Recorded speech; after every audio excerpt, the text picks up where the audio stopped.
Have you ever been at war with your neighbors? My wife and I worked two different jobs just to afford our dream house in a nice neighborhood. All the houses in the neighborhood appeared well kept, but on the last day of the month, the neighbor across our house completely changed our opinion. From 10 p.m. to 4 a.m., they blasted loud music and used their cars to make skid marks on the road in front of our house. Worst of all, they TP'd all surrounding houses including ours.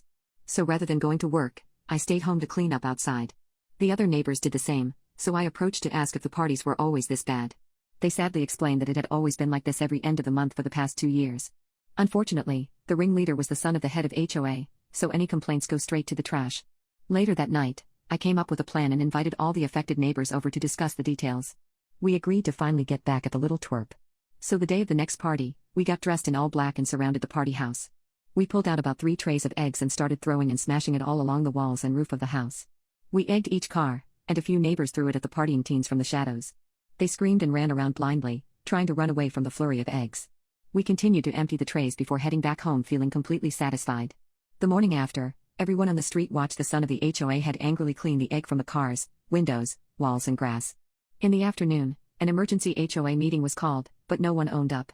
I suggested it must be the partying kids, which made the HOA president look uncomfortable. The meeting was inconclusive and the crazy party stopped, but once a year the neighbors and I get together to randomly egg the house again.